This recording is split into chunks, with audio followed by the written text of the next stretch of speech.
Assalamualaikum warahmatullahi wabarakatuh. Bagaimana kabar kalian? Saya Gina Rania akan mempresentasikan mengenai kepemimpinan dalam tim dan pengambilan keputusan, khususnya di bagian faktor penentu kinerja dalam tim dan tim kerja fungsional. Faktor penentu kinerja dalam tim itu terbagi menjadi 9. Yang pertama ada komitmen terhadap tujuan dan strategi tugas. Sebagai pemimpin, perlu untuk mendorong komitmen anggotanya untuk mencapai tujuan bersama. Hal itu diterapkan dalam pembuatan visi yang dapat menghubungkan tugas dengan nilai dan cita-cita anggota. Selanjutnya ada menjelaskan mengapa proyek dan inisiatif baru itu penting.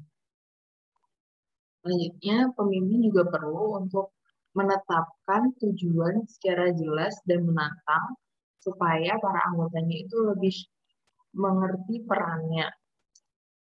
Selanjutnya ada merencanakan strategi kinerja yang relevan untuk mencapai tujuan.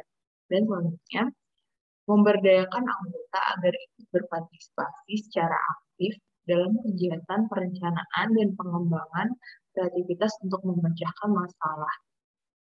Masalah itu baik dari perusahaan maupun dalam tim. Yang kedua, ada keterampilan anggota dan kejelasan peran. Kinerja dalam kelompok akan lebih efektif jika para anggotanya memiliki pengetahuan, keterampilan, dan pemahaman akan waktu yang tepat untuk mengaplikasikannya. Untuk meningkatkan keterampilan anggotanya, pemimpin bisa melakukan pemilihan anggota baru dan mengerti potensi anggotanya. Saat awal mula tim dibentuk, pemimpin akan terlibat dalam kejelasan peran setiap anggotanya untuk menunjang tujuan organisasi. Yang ketiga, ada organisasi dan koordinasi internal. Organisasi perlu perancangan dan penugasan anggota yang relevan dengan kemampuan dan keterampilan anggota, sehingga dapat menunjang kinerjanya. Nah, selain itu, koordinasi internal dalam organisasi juga perlu dilakukan untuk menyelaraskan tujuan organisasi di dalam tim. Pemimpin harus memastikan kegiatan yang dilakukan anggotanya itu terorganisir dengan baik dan dilakukan dengan efisien. Yang keempat ada koordinasi eksternal. Koordinasi eksternal seperti konsultasi dengan divisi lain mengenai perencanaan dan keputusan yang ada. Selain itu juga bisa bertemu dengan konsumen agar dapat memenuhi kebutuhannya. Maksud koordinasi eksternal ini dengan pihak di luar dari perusahaan, pihak atau pihak dari di luar dari divisi pemimpin itu memimpin. Yang kelima ada sumber daya dan dukungan politik. Sumber daya itu mencakup keperluan perusahaan. Dukungan politik itu juga termasuk untuk memudahkan persediaan sumber daya. Nah, sumber daya ini meliputi seperti dana anggaran, peralatan dan perlengkapan, persediaan dan bahan, dan fasilitas. Itu. Oke, selanjutnya, yang keenam ada kemanjuran dan potensi kolektif. Keyakinan untuk menyelesaikan misi dan mencapai tujuan bersama disebut kemanjuran kolektif atau potensi.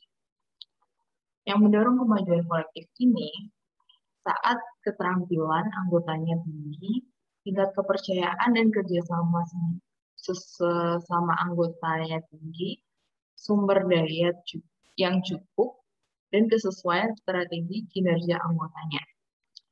Yang ketujuh, ada model mental bersama yang akurat.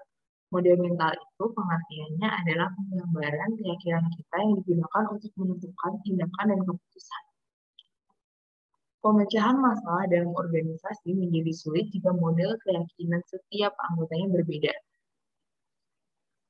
Pemimpin seharusnya membantu anggotanya untuk mengembangkan model mental yang lebih cermat. Karena kalau misalkan tidak diselesaikan permasalahan itu, seperti yang sudah saya jelaskan tadi, akan menjadi lebih sulit untuk organisasi. Yang ke-8 ada dikotomi proses kelompok. Untuk membantu kepemimpinan yang efektif dalam suatu tim, ada 2 dikotomi yang dapat digunakan bersamaan. Yang pertama ada dikotomi, ada fase transisi dan fase kinerja dari kegiatan kelompok. Fase transisi menentukan siapa yang akan menjadi anggota kelompok. Juga menentukan mengenai keputusan tentang strategi kinerja, tugas kerja, dan peran anggota dalam kelompok. Sedangkan fase kinerja menyangkut mengenai peran, penerapan, dan pelaksanaan strategi kinerja, menjaga komitmen dan kerjasama anggota, memantau dan menilai kinerja, dan penyelesaian masalah dalam pekerjaan. Seperti yang sudah dijelaskan tadi, ada dua dikotomi. Yang dikotomi yang kedua itu ada proses internal dan eksternal.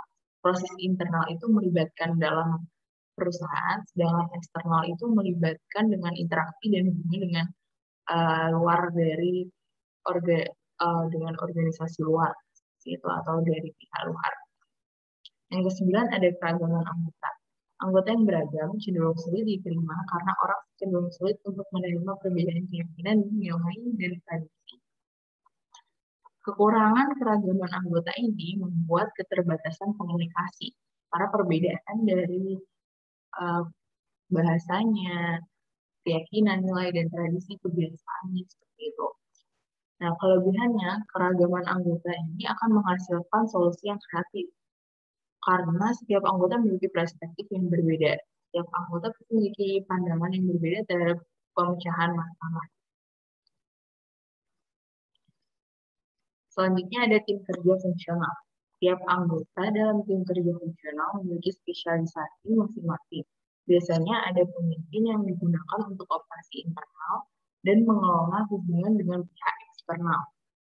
Pihak eksternal itu seperti yang di luar dari organisasi. Nah, kepemimpinan yang efektif dalam tim kerja fungsional memerlukan jenis perilaku kepemimpinan yang tertentu. Contoh perilaku kepemimpinan yakni merekrut dan memilih anggota tim yang kompeten, penentu kinerjanya dari keterampilan dan kemajuan kolektif.